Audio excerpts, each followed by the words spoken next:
Sat, langsung dapat kerja di Workerspedia. Nah, udah balik lagi nih masih sama Putri, resepsionis kita yang bukan kaleng-kaleng karena dia udah punya pengalaman 6 tahun nih di dunia resepsionis. Nah, gue sekarang pengen lebih up close and personal, Cailah.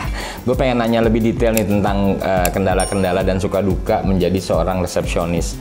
Nah, lo sendiri, menurut lo dari 6 tahun pekerjaan lo, apa sih hal yang menurut lu sulit yang lu lakukan sebagai resepsionis? Sebenarnya tuh kalau jadi resepsionis tuh lebih ke komunikasi ya, sama karyawan tuh penting banget. Terus lebih teliti sih. Kalau misalnya jadi resepsionis kita ada miss sedikit, itu biasanya jadi masalah buat kita. Contoh ya, misalnya kita ada karyawan mau booking ruang meeting, terus kita lupa, itu kan fatal banget. Atau bentrok sama karyawan lain, itu juga fatal banget. Jadi sebenarnya masalah-masalah itu pasti ada kalau kita nggak teliti, kalau kita nggak komunikasi gitu.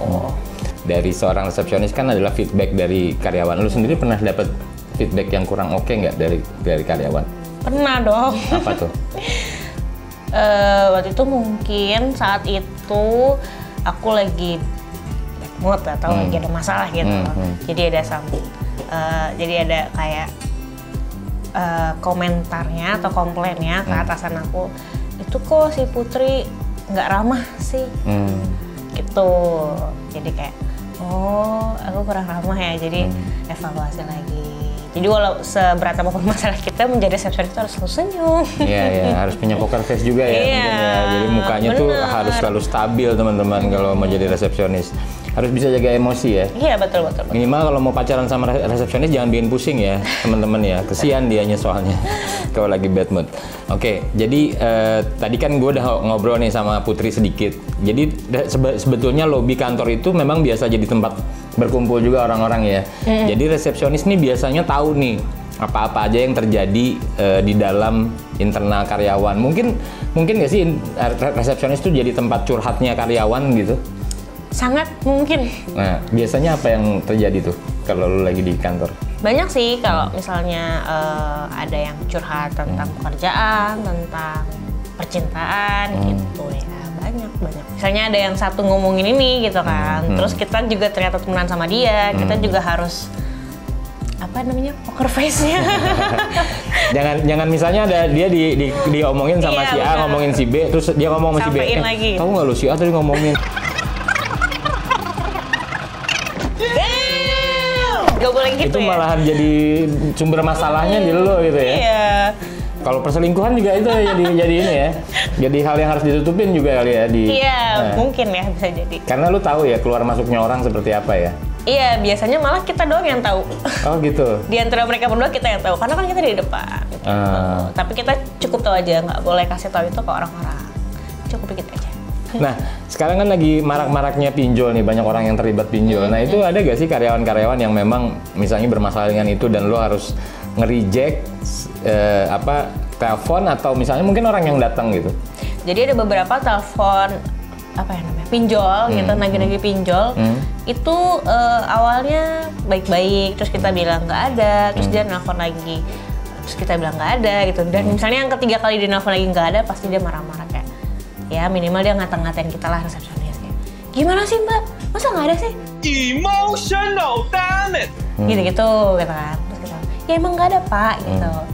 Kadang orang-orang yang kayak gitu tuh, mereka tuh nyangkanya kita nutup-nutupin. Padahal kan emang nggak ada orangnya, bisa orangnya lagi perdin, bisa orangnya emang nggak di kantor gitu. Walaupun begitu lu tetap harus manis-manis ya nerima telepon ya, nggak boleh juga lu ngomel-ngomel balik ya. Kalau aku sejauh ini sih aku terima baik-baik ya. Tapi kalau misalnya dia omongannya udah kemana-mana, langsung tutup aja. Daripada aku yang ngomel-ngomel kan, tutup aja.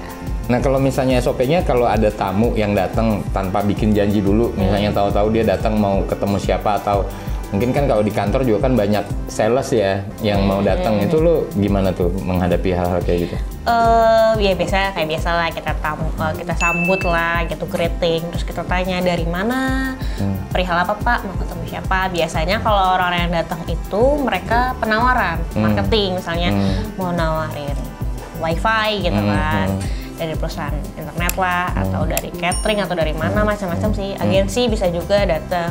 Itu kita biasanya tanya dulu mau bertemu apa enggak. Tapi biasanya karyawan itu mereka maunya yang sudah dijanji dulu.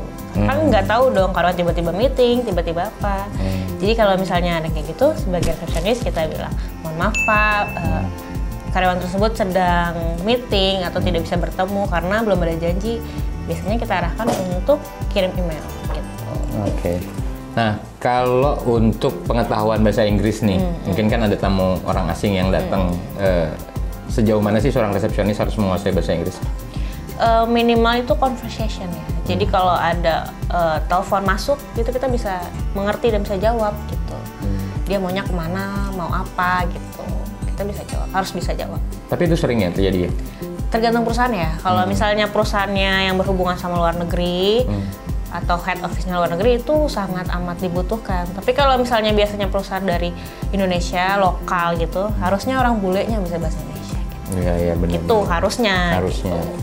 Oke, lu sebagai seorang resepsionis, apakah ini memang job yang lu emang inginkan dari awal atau lu ngerasanya kecemplung di sini? Karena sejalur sama lulusan ya, lulusan SMK gitu. Terus ini start mulai yang bagus nih dari resepsionis gitu. Dari lulus dapat resepsionis, gajinya juga lumayan kan buat anak yang baru lulus gitu kan ibaratnya. Jadi selebihnya ya bisa kuliah lagi dengan jurusan yang berbeda atau yang sama, posisinya yang berbeda gitu. Oke. Buat teman-teman yang nonton nih, mungkin yang tertarik ke jurusan resepsionis, ke pekerjaan resepsionis, lu termasuk merekomen nggak pekerjaan resepsionis buat teman-teman? Sangat ya, karena untuk job desk-nya itu walaupun kata orang gampang ya, tapi ilmunya juga banyak untuk menjadi apa ya, start dari anak yang baru lulus sekolah terus masuk perkantoran. Itu bisa mulai yang bagus sih.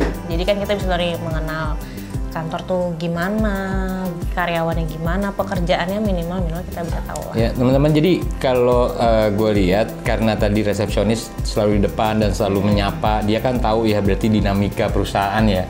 At least dia juga mungkin tahu apa kendala-kendala yang sedang dihadapi perusahaan gitu. Perusahaan ini lagi ada masalah di mana. Itu tadi yang bikin pengalaman yang dimiliki resepsionis mungkin nggak dimiliki di pekerjaan departemen lain, karena kalau departemen lain kan hanya megang di urusannya dia aja ya. Betul. Secara lebih luasnya mungkin resepsionis lebih mengerti ya, karena berkaitan-kaitan antar ininya ya. Iya, rules-nya kemana, misalnya pengajuan proposal, kita tahu nih arahnya ke mana dulu, baru di-approve. Nah, itu hal-hal yang nggak diajarin pada saat lu kuliah gitu ya. Pada saat lu kuliah itu nggak diajarin. Nah, itu jadi kenapa Mbak Putri ini cukup merekomendasikan posisi resepsionis untuk pekerjaan awal teman-teman, karena itu bisa jadi pengalaman juga ya, yang baik ya. Gitu teman-teman. Oke, mungkin obrolannya tentang dinamika seorang resepsionis sampai sini. Kita lihat Mbak Putri, kalau misalnya emang mau ada yang ditanyain lagi sama Mbak Putri, boleh tulis di kolom komentar, kita bisa undang lagi atau mungkin kita bisa jawab komen-komen kamu di kolom komentar. Oke workers, untuk kalian yang tertarik untuk membahas sebuah pekerjaan, kalian bisa tulis di kolom komentar, nanti Workerspedia akan cari pekerjanya dan kita akan ajak ngobrol juga di sini. Nah, jangan lupa untuk follow and subscribe juga konten-konten dari Workerspedia supaya kreatif kita Lala tuh lebih semangat ngerjain kontennya gitu loh teman-teman. Dan jangan lupa untuk lihat konten-konten menarik juga yang ada di workerspedia.id. Sat, langsung dapat kerja di Workerspedia. Bye.